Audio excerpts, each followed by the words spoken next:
പറയണ 18 കൊല്ലം മിസ്സായത് ഇന്ന് കിട്ടി. കത്തിച്ചില്ലേ തിയേറ്റർ മറച്ചു വെച്ചെന്ന് പറയുന്നുണ്ടല്ലോ. ഇതിന് മുകളിലൊരു റിലീസ് ആർക്കെങ്കിലും വയ്ക്കാൻ പറ്റുമെങ്കിൽ വയ്ക്കാൻ പറ. വെല്ലുവിളി ലാലേട്ടൻ ഫാൻസ്.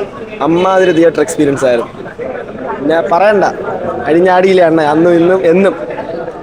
പൊളിയായിരുന്നു. തലേന്നും തലയാണ്. കാര്യം ലാലേട്ടൻ്റെ ഫുൾ അഴിഞ്ഞാട്ടമാണ്. ഒരു റിലീസാണ്, ഒരു ന്യൂ മൂവി പോലുമല്ല, മുൻപത്തുള്ളൊരു മൂവിയാണ്.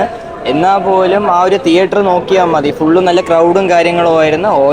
ലാലേട്ടൻ്റെ ഓരോ സീനും ആ ഒരു പാട്ടിന് പോലും ഫുൾ കയ്യടിയും ഡാൻസാണ്. നിങ്ങൾക്ക് വിഷ്വൽ വേണമെങ്കിൽ കാണാൻ പറ്റും. എന്തായാലും കൊള്ളാം, വേറെ ലെവലാണ്.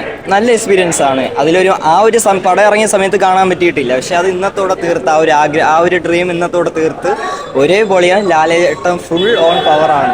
മോഹൻലാൽ എന്ന് പറയുന്ന നടൻ്റെ ഒരു റിലീസ് ചിത്രത്തിന് എങ്ങനെ ഉണ്ടെന്ന് ചോദിക്കേണ്ട ഒരു ആവശ്യമില്ല. അത്രയ്ക്ക് ആവേശമാണ് നമ്മളിവിടെ തിരുവനന്തപുരം ജില്ലാ കമ്മിറ്റി SL തിയേറ്ററിൽ കൊടുത്തത്. ഭയങ്കര നല്ല ആളും നല്ല നല്ല നല്ല ജനസാഗരമായിരുന്നു. ഹൗസ്ഫുള്ളായിരുന്നു ഷോ.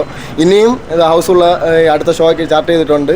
നല്ല ബുക്കിങ്ങും ഉണ്ട്. ഇവിടെ പല നടന്മാരെയും റിലീസ് ചിത്രത്തിന് ഇത്രയും ആവേശം ഇതുവരെ കണ്ടിട്ടില്ല. മോഹൻലാൽ, അതാണ് ലാലേട്ടൻ, വേറെ ഒന്നും പറയില്ല. അടിച്ച് പൊളിച്ച് വാസ്കോഡ ഗാമയൊക്കെ പാട്ടൊക്കെ നിങ്ങൾ വീഡിയോ കണ്ടാൽ മനസ്സിലാവും. വീഡിയോ ഒക്കെ ഇറങ്ങും ഇനിയിപ്പോൾ.